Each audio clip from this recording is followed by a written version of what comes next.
dans le fond, qui est le programme de financement à la mission pour les organismes communautaires en santé et services sociaux. Évidemment, on favorise la concertation, les échanges d'informations, la collaboration, et on fait la promotion, la défense des spécificités des organismes communautaires autonomes. Ça, c'est un peu vague tout ça, mais concrètement, ce qu'on fait, on fait de la formation, de l'accompagnement, on analyse les enjeux sociaux, politiques, on informe les organismes, on a un bulletin d'information pour nos membres.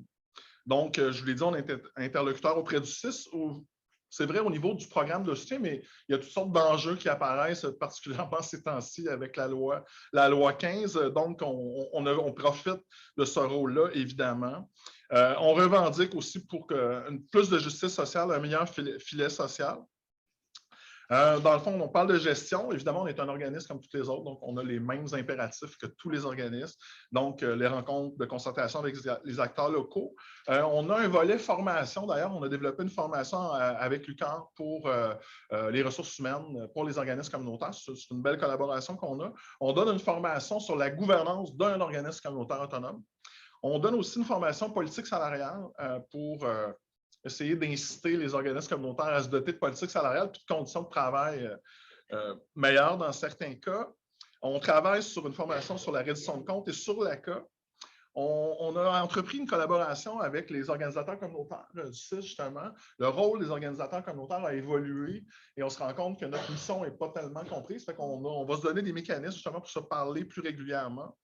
On a un comité aussi en lien avec le CIS, c'est bien fort sur les acronymes. On parle de l'AOR, accueil, analyse, orientation, référence, pour s'assurer que les gens du CIS ne nous réfèrent pas à nos membres à peu près tout et n'importe quoi, pour essayer qu'on se comprend bien la mission des uns des autres. Et on a un rôle de mobilisation aussi. Ça, je reviendrai si j'ai le temps tout à l'heure un peu vous parler de la mode. Fait qu'on a une centaine de membres, vraiment dans des secteurs très, très, très diversifiés. Donc, des maisons des jeunes, des centres de femmes, des milieux de vie, santé mentale.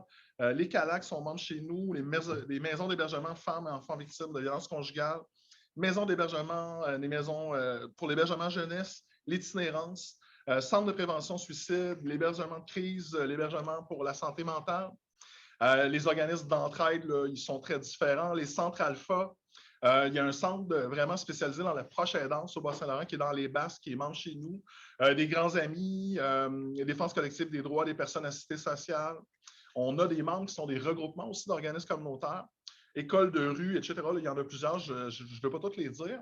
Ce qui est intéressant, puis je voulais faire le lien avec le territoire, ces organismes-là, certains sont locaux. Donc, leur ancrage territorial est en lien plus avec la ville.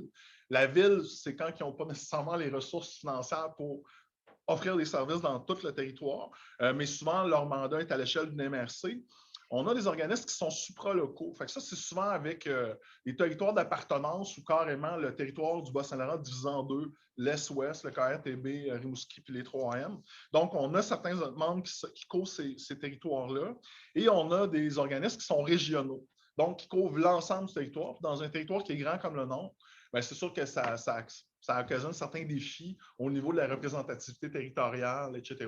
Nous, on est là-dedans. Là. Des fois, il y a certains secteurs où on a plus de difficultés, pas à trouver des membres, mais plus à trouver des administrateurs pour notre conseil d'administration. Donc, vous aurez compris qu'on est dans plein de secteurs, là, des champs d'intervention. Tout à l'heure, les organismes que j'ai notés, vous avez sûrement compris que c'est beaucoup des organismes en santé et services sociaux. Dans le fond, c'est à peu près 90 de nos membres là, qui sont là-dedans. Donc, la mission, c'est très, très général. Là. On part de l'intervention individuelle, donc on passe vraiment de besoins individuels à l'intervention collective. Et par la suite, on passe à la transformation sociale. C'est un des critères pour être reconnu comme organisme communautaire autonome. Je donnerai des exemples concrets tout à l'heure de transformation sociale. Donc, les actions de nos membres visent à améliorer le tissu social, visent à créer des espaces démocratiques, à transformer les lois, puis essayer d'amener l'avènement d'une société où il y a plus de justice sociale. Donc, les organismes communautaires autonomes sont présents dans toutes les sphères vraiment de la société. Donc, les valeurs qui sont généralement portées par nos membres, c'est l'ouverture, l'entraide, la solidarité, l'égalité, la justice sociale, la démocratie. Au Québec, le mouvement de l'action communautaire autonome, on parle de 4000 organismes environ. Il y en a 3600 qui sont en santé et services sociaux. Ça a l'air de rien, mais c'est 60 000 employés au Québec, environ 425 000 bénévoles. Donc, ça regroupe quand même un nombre important de personnes. Si on ramène ça vraiment à l'échelle du Bas-Saint-Laurent, on parle d'environ 170 organismes, entre 800 et 1000 employés, 7 000 bénévoles. Et on estimait, il y a environ une dizaine d'années, qu'on rejoignait environ 45 000 personnes au Bas-Saint-Laurent. Puis, je ne mentirais pas que depuis la pandémie, on s'est fait dire qu'on était bien fin en masse pendant la pandémie. Ben, ça a eu un impact concret sur l'augmentation des références puis de la demande chez nos membres. Il y a vraiment plus de demandes dans plusieurs secteurs. On n'a qu'à penser à toute la question au niveau de l'alimentation. Il y a vraiment une fréquentation plus importante des banques alimentaires. Il y a plusieurs... Oui, tout à fait. Il y a plusieurs années, le gouvernement, si l'Action communautaire autonome était un employeur unique manufacturier, par exemple, pour le Bas-Saint-Laurent, on serait le 3e plus gros employeur au Bas-Saint-Laurent. Fait que c'est un mouvement qui n'est pas très connu. Tu sais, je vous ai dit tout à l'heure que ça faisait plus de 20 ans que j'étais sur le terrain. Je ne connaissais pas l'Action communautaire avant de travailler à la Troc. On dirait que c'est un terme qui est assez... connu dans le milieu, mais qui n'est pas très bien connu ailleurs que dans le milieu. Donc, comme mouvement, ce qu'on vise, c'est vraiment l'élimination de la pauvreté, de l'élimination de toutes les formes d'oppression, de discrimination, une meilleure justice sociale, une meilleure répartition de la justice, de la richesse, pardon, la lutte à la pauvreté, la lutte aux préjugés, davantage d'inclusion sociale, une meilleure participation citoyenne. Une lutte aussi, de plus en plus, le communautaire s'implique au niveau de la justice climatique, l'égalité homme-femme et la création d'espaces démocratiques. En gros, c'est un peu ce qu'on fait. J'aimerais vous dire maintenant un peu c'est quoi la différence entre l'action communautaire et l'action communautaire autonome. Ce qui est intéressant, c'est que c'est le mouvement lui-même qui s'est donné des critères pour se définir. Ce n'est pas un tiers qui est venu définir c'était quoi l'action communautaire autonome. C'est assez théorique tout ça, je vais vous les dire rapidement, puis on pourra regarder concrètement qu'est-ce que ça donne. Donc, il y a 8 critères pour être considéré un organisme en action communautaire autonome. Les 4 premiers que je vais vous nommer, pour nous, pour notre mouvement, c'est ceux qui sont requis pour être un organisme communautaire. Donc, si tu réponds aux 4 premiers critères, dans notre mouvement, tu es considéré comme un organisme communautaire. Donc, être un OBNL, un organisme non lucratif, être enraciné dans la communauté, entretenir une vie associative et démocratique, puis être autonome et libre de déterminer sa mission, ses approches, ses pratiques, ses orientations. Fait qu'un organisme qui répond à ces 4 critères-là, c'est un organisme communautaire. Et pour être reconnu comme un organisme communautaire autonome, il s'en ajoute 4 autres. Être dirigé par un conseil d'administration indépendant du réseau public. Donc, on ne veut pas de poste coopté pour une ville, une municipalité, peu importe. C'est vraiment des citoyens et idéalement des utilisateurs de services qui siègent sur les CA. Par la suite, il faut être constitué à l'initiative des gens de la communauté. Ce n'est pas tous les organismes. Il y a certains organismes que je connais, moi, personnellement, que c'est un consultant qui a eu un mandat de mettre sur pied un organisme. Ben, à ce moment-là, il serait disqualifié là, comme organisme communautaire autonome. Avoir une mission sociale propre à l'organisme qui favorise la transformation sociale. La transformation sociale, là, au sens large, c'est changer le monde. C'est ça qu'on veut. On veut modifier des habitudes, etc. Fait que c'est vraiment ça l'objectif. Puis avoir des pratiques citoyennes larges. Qui approchent, dans le fond, des approches qui sont axées sur la globalité des situations et des problématiques abordées. Tu sais, le réseau de la santé, présentement, probablement depuis plusieurs années, est très hospitalo-centré, fait qu'on veut mettre des plasters sur le bobo, puis ça se limite à peu près à ça. Nous, on essaie vraiment de voir la globalité des situations. Il y a une petite métaphore qu'on dit souvent pour expliquer c'était quoi qu'on fait vraiment. Donc, je vais me permettre de plus la lire parce que je veux pas. Tous les mots sont importants. Donc, l'action des organismes communautaires autonomes vise une autre vision du service. On n'a pas de clients, nous autres, on n'a pas une offre de service. Ça ne peut pas être évalué selon une logique d'organisation de service. Bon, pour reprendre une métaphore illustrant le travail quotidien des organismes communautaires, donc, nous, on ne se contentera pas de donner un poisson à quelqu'un. On va lui apprendre à pêcher, mais ce qu'on fait de plus, c'est que dans le fond, on va regarder l'état de la ressource, on va regarder l'état du cours d'eau, on va s'assurer qu'il y a du poisson pour tout le monde. Donc, on va essayer vraiment de prendre la situation dans sa globalité, d'essayer de voir un peu les conséquences qu'il pourrait avoir notre action ou notre inaction dans cette situation-là. Fait que dans le fond, on considère vraiment que l'ACA, c'est une richesse pour le Québec. C'est un modèle qui est étudié un petit peu partout, là, qui est propre quand même au Québec. Il y a d'autres modèles qui existent, mais c'est quelque chose qui est une particularité québécoise. Un OBNL, on l'oublie, mais c'est privé, un OBNL, ce n'est pas public, ce n'est pas collectif. Ce que ça veut dire pour nous, puis c'est très, très important, c'est que ça nous donne une autonomie, ça nous donne une liberté d'action qu'on n'aurait pas si on dépendait d'un réseau. Donc, on est indépendant. Et ça, c'est vraiment quelque chose qui fait notre force. On a une grande capacité d'adaptation. Donc, comme on est vraiment, on se base sur nos membres, et ce sont nos membres, dans le fond, qui dirigent les orientations de nos organismes, on est capable de s'adapter facilement. Et je pense qu'on l'a vu pendant la pandémie, on a été très flexible, on s'est viré de bord vite. Il y a des organismes qui ont changé complètement ce qu'ils faisaient pour répondre justement aux besoins qui étaient là. Oui? 3 minutes. OK. Écoutez, je pense que je vais. Il reste 8 pages. Oui, il me reste quand même quelques pages. Donc, je vais quand même aller à l'essentiel. Tu sais, j'avais intitulé ma présentation le passage du je au nous. Dans l'action communautaire autonome, ce qu'on fait, c'est qu'on passe d'un besoin individuel. Dans le fond, quelqu'un qui a une problématique quelconque. Cette personne-là va se présenter dans un organisme, on va discuter de ça avec d'autres personnes, possiblement qui vivent les mêmes problèmes. On va identifier des solutions, fait qu'on va collectiviser le besoin et c'est comme ça qu'on va passer du je au nous. Fait que dans le fond, je vais essayer d'y aller plus avec mon petit résumé. La clé du mouvement de l'ACA, c'est vraiment, c'est pas arriver avec des solutions toutes faites, c'est d'offrir un espace de rassemblement et de collaboration pour les personnes, pour les accompagner vers des solutions adaptées à leurs besoins réels. Là, c'est beau tout ça, mais je mentirais là, si je ne vous dirais pas qu'on est confronté à certains enjeux. Tu l'as nommé tantôt, évidemment, on est sous-financé depuis plusieurs années, malgré les rehaussements qu'on a eus dans les dernières années. Nous, la pénurie de la main-d'œuvre nous frappe de plein fouet parce qu'on n'est pas compétitif souvent. On va être compétitif au niveau des conditions de travail, mais souvent les salaires, malheureusement, on n'est pas là. Donc, ça oblige nos membres, tu l'as très bien dit, à courir après de l'argent continuellement. Puis courir après de l'argent, moi j'appelle ça de l'argent avec des élastiques. Tu sais, c'est l'argent des fondations, peu importe, du monde municipal, ça ne vient pas tout le temps avec une liberté au niveau de l'utilisation des fonds. Tandis que notre financement, nous autres, ce qu'on réclame, c'est du financement de base à la mission. On veut qu'ils nous financent pour faire ce qu'on fait, notre mission. Fait que voilà, en fait, puis tu sais, ce qui nous inquiète particulièrement, c'est la vision actuelle du gouvernement. C'est une vision assez utilitariste des organismes communautaires. D'ailleurs, on est intégré carrément dans la loi 15, là, quand on voit la structure gouvernementale du réseau de la santé.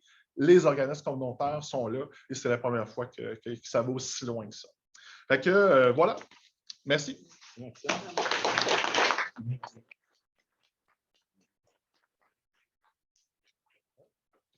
Écoutez, tout le monde, pour mettre la table, j'aimerais savoir à main levée qui connaît Place aux jeunes en région. Intéressant. C'est assez moitié-moitié.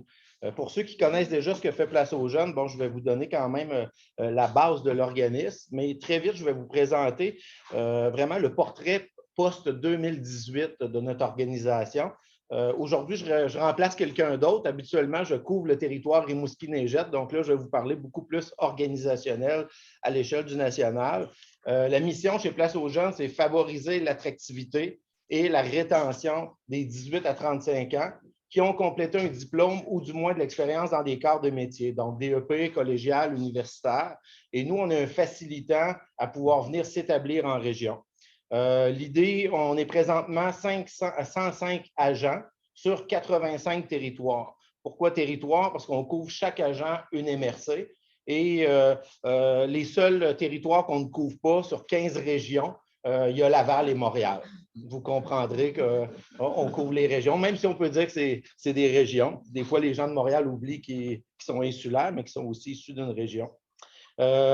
On est donc, oui, effectivement, présent dans 15 régions. Et l'an passé, pour vous donner une idée, on a doublé nos migrations réussies, ce qui veut dire le nombre de personnes qui sont venues s'établir sur nos territoires.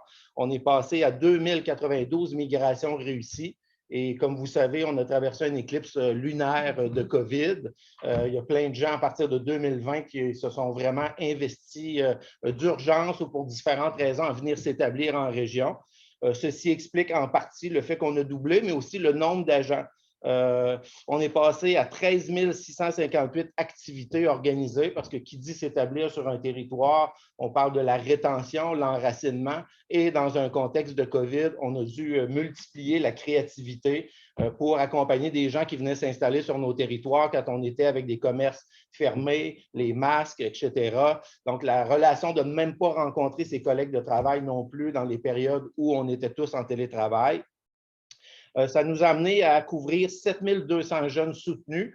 Donc, 7 200 jeunes soutenus, mais uniquement 2 092 migrations réussies. C'est qu'il y a différents projets qui ont été abandonnés pour différentes raisons ou reportés. Parfois, c'est la question de l'emploi, mais depuis la COVID, vous le voyez, la pénurie de logements, pour moi, devient une question de justice sociale et on se rapproche beaucoup de la notion des droits humains. Donc, je vous ramène un petit peu juste avant 2018. Pourquoi c'est une année qui marque un changement majeur pour l'organisme. Puis j'ai aimé ça tout à l'heure quand tu as parlé de ton triangle qui nous amène en 2015 avec l'ensemble de la perte des services. 2018, on a un changement de gouvernement, le gouvernement de la CAQ qui est élu majoritairement avec le vote des régions, vient des promesses avec ça. Du côté de Place aux Jeunes, nous, on était 56 agents. Donc, on n'arrivait pas à couvrir l'ensemble des territoires. Il y avait des listes d'attente de territoires qui auraient aimé avoir un agent de migration, mais qui, faute de budget au secrétariat à la jeunesse, ne pouvaient avoir d'agent. Donc, si un agent, une organisation abandonnait un projet Place aux Jeunes, une autre région qui était sur une liste d'attente pouvait avoir un agent. Donc là, ça nous a amené, nous, à passer à 85 agents. Et pourquoi 85 territoires et pourquoi 105 agents?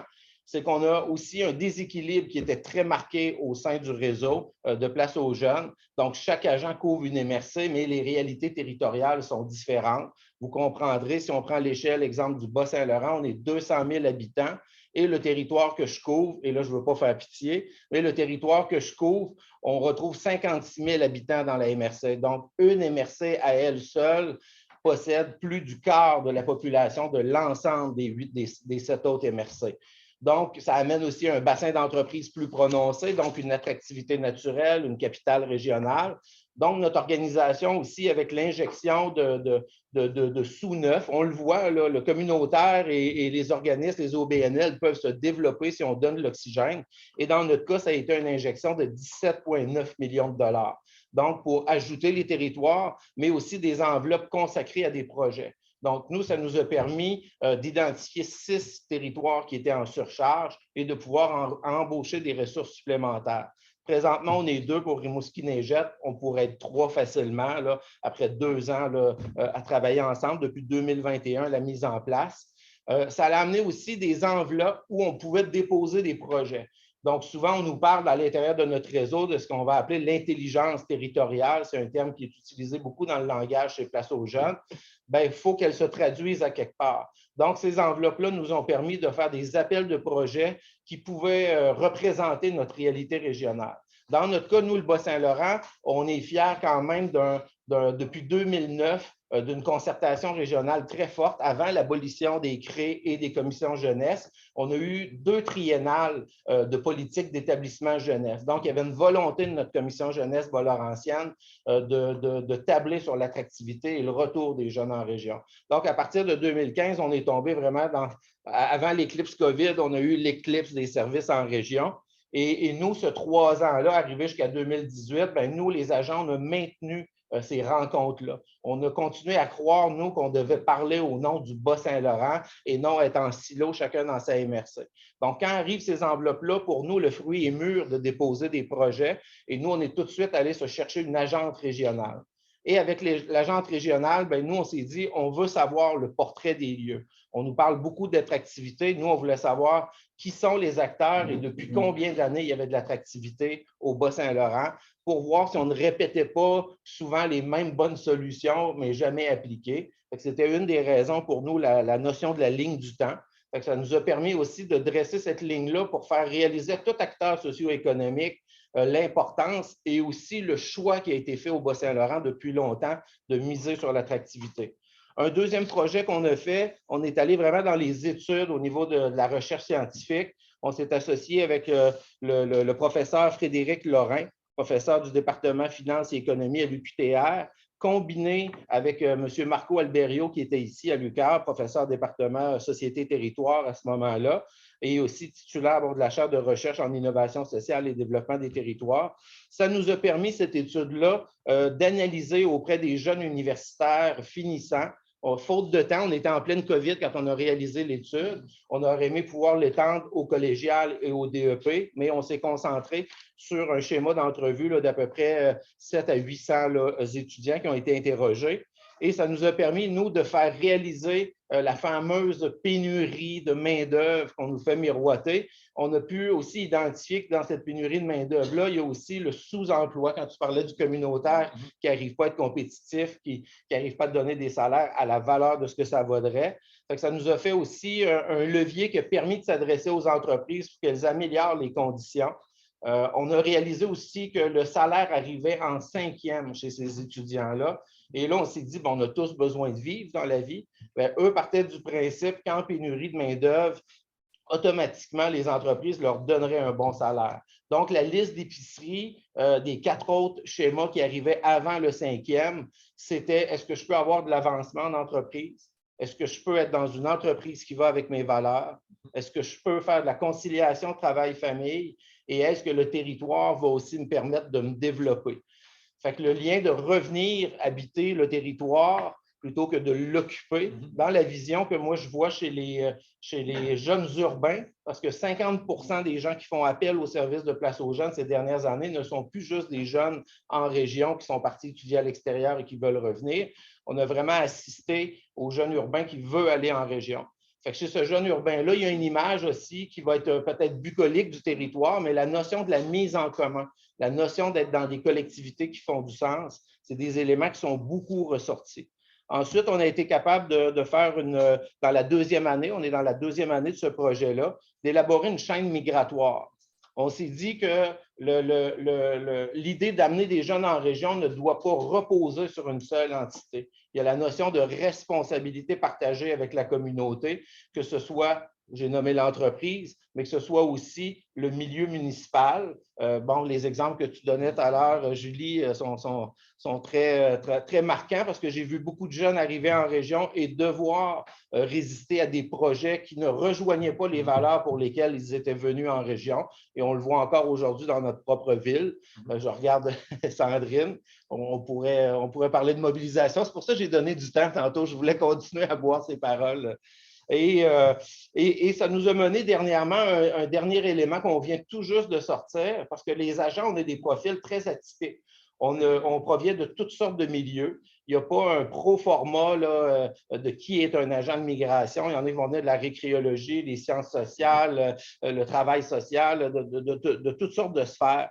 Et on a élaboré un guide avec une psychologue parce qu'on n'est pas intervenant. Mais pendant la COVID, on s'est rendu compte que beaucoup de gens n'étaient plus dans le profil du jeune couple qui se voit courir dans un champ de marguerites avec une fermette en arrière-plan, ce qui est très louable comme projet à visualiser. Là, on est beaucoup plus dans des projets d'urgence. Vous l'avez vu pendant la COVID, les zones chaudes, les gens cherchaient à quitter rapidement. Donc, c'était des projets beaucoup plus précipités. Et il y a une forme de mantra qui ressortait des gens que j'accompagnais qui pourrait se résumer à « on y pensait depuis longtemps, on aurait dû le faire avant, et là, mon Dieu, on accélère le projet ».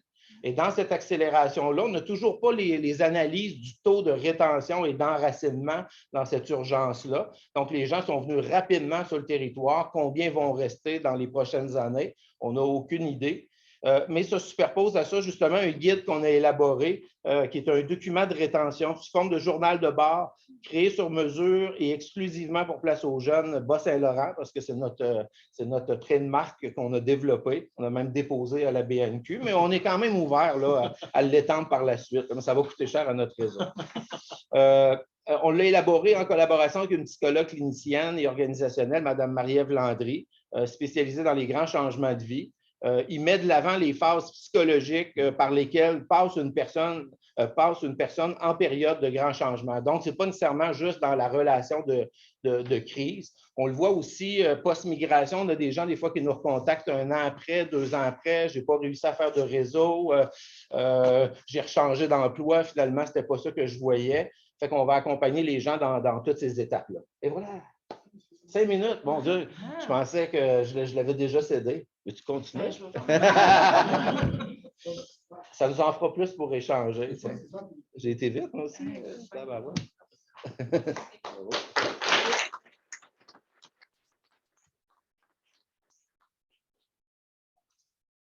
Bonjour. Moi, ça ne sera pas si long. Puis je pourrais toujours me décharger sur Yann et Ali, parce que, comme ils ont dit eux-mêmes, ils m'ont un peu appelé à la dernière minute. Alors, mais je me suis dit que je garderais du temps pour les échanges aussi. Je vais commencer par Maxime qui disait qu'il se sentait un peu vieux parce qu'il parlait de son début d'emploi au milieu des années 90. Ouais. Je vais lui donner une petite cure de jouvence. Merci. Parce que je vous présente, en fait, je parle un peu comme je dirais, les relations, la différence entre l'économie sociale et les organisations communautaires. Et pour cela, vous ne voyez pas de l'égocentrisme, je parle de mon passé personnel qui a commencé en 1980.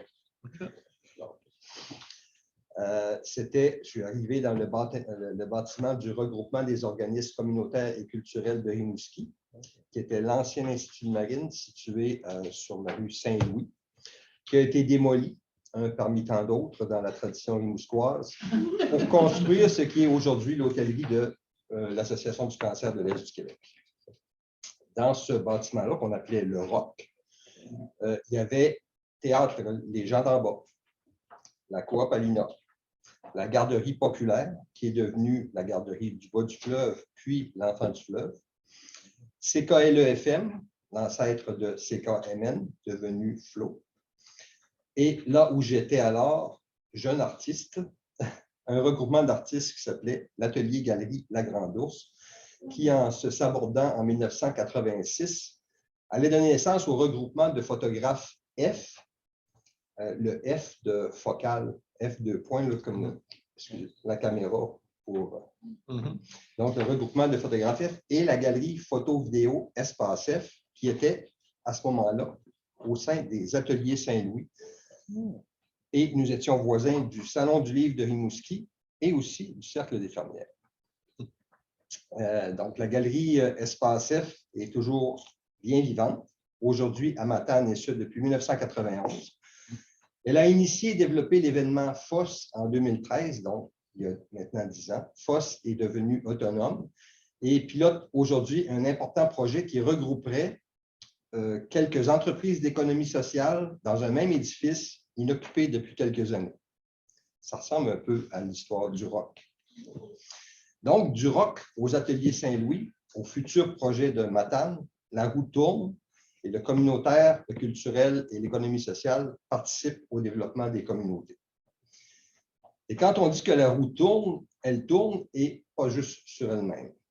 Car le pôle dont je suis le directeur, le pôle d'économie sociale du Bas-Saint-Laurent, je suis directeur depuis 2015, accompagne aujourd'hui un projet de réhabilitation développé par des jeunes qui sont réunis au sein d'un nouvel OBNL, organisme à but non lucratif, Comité de sauvegarde des Ateliers Saint-Louis. Vous voyez, quand je dis que... Donc, le Comité de sauvegarde des Ateliers Saint-Louis développe actuellement un projet de réhabilitation visant, entre autres, à empêcher que cette ancienne école bâtie en 1924 ne devienne, elle aussi, une autre parmi les tant d'autres que j'évoquais tout à l'heure. En passant, je souligne ici la présence de Charles Ruet, qui travaille maintenant pour l'Économie sociale de Bas-Saint-Laurent et qui a été à la base de alors étudiant en architecture au Cégep de Rimouski à 18 ans. Il a été à la base de la mobilisation pour justement créer un mouvement pour s'opposer à la démolition des ateliers Saint-Louis. Bravo. Donc, un projet qui va être déposé bientôt, comme on dit en chinois, stay tuned, parce qu'on va avoir besoin, encore une fois, de mobilisation.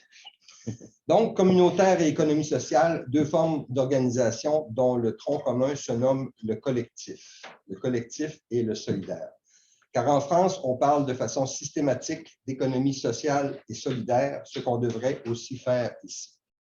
Et ce tronc commun collectif et solidaire se retrouve dans certains critères comme, là, vous allez voir qu'il y a certaines répétitions, ce que Maxime a dit tout à l'heure, mais c'est plus une répétition de cohérence, je dirais, qu'une répétition répétitive. Donc, ça se retrouve dans certains critères comme le bien commun, la finalité sociale. La finalité première des entreprises, l'organisation communautaire comme les entreprises d'économie sociale, c'est de servir ses membres ou la collectivité, et ce, à partir des besoins manifestés par ces derniers. L'autonomie de gestion. L'organisme est né de l'identification de besoins par une communauté dans un milieu donné.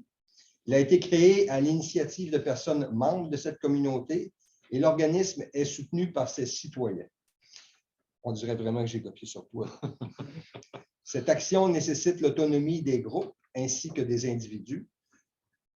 Et aussi, l'entreprise n'est pas sous le contrôle d'organismes publics au sens de la loi. Quand on parle d'organismes publics au sens de la loi, on parle d'organismes gouvernementaux, mais les conseils ou organismes municipaux, donc conseil municipal, les offices municipaux d'habitation, les organisations scolaires, les établissements de santé ou de services sociaux. La gouvernance démocratique, donc l'organisation intègre dans ses statuts et ses pratiques de gestion un processus de décision démocratique qui implique les usagères et les usagers, les travailleurs et les travailleuses. Ça aurait pu le dire dans l'autre sens. C'était écrit comme ça. Elle s'assure que toutes les parties sont informées des activités et du fonctionnement et qu'elles soient consultées sur les projets et qu'elles participent aux décisions. La primauté des personnes et du travail, la priorité est accordée à la réduction des inégalités sociales par la création d'emplois viables, de qualité et durables. Tout à l'heure, j'ai nommé quelques entreprises qui étaient au ROC il y a une quarantaine d'années, donc dans le théâtre des gens là-bas, au Opalina. Donc, ça en dit long quand même sur la durée de vie des entreprises d'économie sociale et ou organismes communautaires. Donc, je voulais nommer 4 points sur lesquels vraiment les correspondances entre les organisations communautaires et les entreprises d'économie sociale sont vraiment très, très proches. Alors, qu'est-ce qui distingue l'organisation communautaire de l'entreprise d'économie sociale? C'est d'abord et avant tout le volet marchand.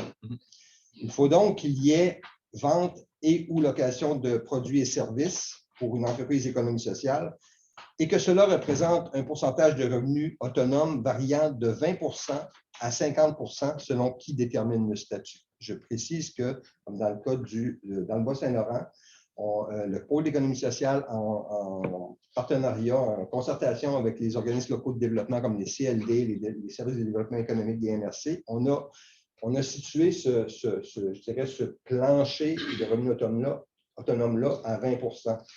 Dans certains ministères, ça va être 40%. Pour certains programmes, ils vont dire oui, OK, vous êtes une entreprise d'économie sociale, mais vous avez juste 30%, donc vous n'êtes pas admissible à tel programme. C'est un peu badrant, mais bon. En tout cas, je peux vous dire qu'au niveau du Bas-Saint-Laurent, on est très ouvert à ça. Le mouvement d'économie sociale est composé de coopératives, donc des coopératives de consommateurs, de producteurs, de travail et de solidarité, pour lequel le volet marchand est facilement identifiable, mais aussi d'OBNL, organisme à but non lucratif. En passant, je le dis tout le temps, il faut vraiment dire OBNL et non pas OSBL, comme on disait avant, organisme sans but lucratif. Pourquoi? Simplement dire enlever le lucratif, ça fait organisme sans but. Ce n'est pas le cas. C'est le but qui est non lucratif. Est-ce que je suis là? OK. Donc, c'est du côté des OBNL, en fait, qu'il peut y avoir confusion en ce qui concerne le volet marchand. Parce que, comme je disais, c'est très clair en ce qui concerne les coopératives. La question de revenus autonomes relève. Par exemple, les centres de la petite enfance, les CPE, qui offrent les services de garde à 8 $ par jour, on comprend facilement que l'État comble la différence. Tout comme elle le fait pour les services aux personnes dispensées par ce qu'on appelle les ESAD, c'est-à-dire les entreprises de services d'aide à domicile. Comme exemple ici, à Rimouski, c'est coup de main à domicile.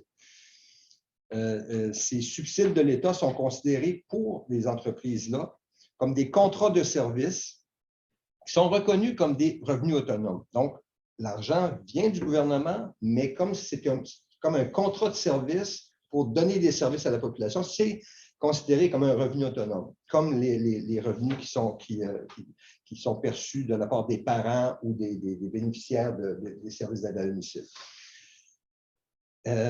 Et non pas comme donc, c'est perçu comme des contrats de service reconnus comme revenus autonomes et non pas comme des subventions au fonctionnement, comme c'est le cas pour, par exemple, des entreprises culturelles comme des musées, des galeries, des théâtres. D'où ma référence à la sémantique. Est-ce que ces entreprises culturelles que je viens de nommer n'offrent pas des services d'éducation, de médiation et de diffusion culturelle à la population, comme les CPE et les ESAD dispensent des services aux personnes? Je réponds oui, et en ce sens, ce que certains appellent toujours des subventions de l'État devrait être aussi considéré comme des contrats de service et ainsi faire partie des revenus autonomes de ces entreprises. Puisque nous parlons des subsides de l'État, je donne à mon tour mon coup de pioche pour démolir le mythe qui laisse croire que les entreprises d'économie sociale et les organisations communautaires vivent au crochet, je déteste cette expression, vivent au crochet de l'État. Et vous savez qui nous a beaucoup aidé à défaire ce mythe? Une entreprise privée qui a longtemps, trop longtemps, été perçue comme un fleuron de l'économie québécoise, Bombardier. L'ancien dirigeant, Alain Bellemare, il y avait un beau lapsus à faire ici, je vais vous le laisser faire dans votre tête. Donc, l'ancien dirigeant, Alain Bellemare, a été remercié en 2020 en partant avec une indemnité de départ de 17,5 millions de dollars. Donc, c'est probablement ce qui fait la différence entre être congédié et être remercié. On appelle aussi l'économie sociale l'entrepreneuriat collectif, mais certaines personnes, comme ma présidente Julie Quimper, trouvent que ce terme fait trop référence à l'entrepreneuriat et pas suffisamment au social et au solidaire. Pour ma part, je dis que l'entrepreneuriat collectif génère l'économie sociale. À travers le Québec, il y a plus de 11 200 entreprises collectives qui emploient près de 220 000 personnes et qui cumulent ensemble un chiffre d'affaires de 47,8 milliards de dollars, soit entre 8 et 10 de l'ensemble de l'activité du système social et économique. Dans le Bas-Saint-Laurent, l'économie sociale, c'est plus de 330 entreprises qui génèrent 3 000 emplois à temps plein et 2 600 à temps partiel pour une activité économique annuelle d'environ 700 millions. Par leur capacité d'innovation et de mobilisation et leur résilience, ça, la pandémie nous l'a bien prouvé, les entreprises d'économie sociale démontrent de grandes capacités à se développer de manière souple et créative pour répondre aux besoins des collectivités. Et cette caractéristique est aussi applicable, n'en doutons pas, aux organisations du mouvement communautaire. Bref, communautaire et économie sociale, même combat pour le développement des communautés, pour une société axée sur le développement durable, l'équité, la justice sociale et la solidarité.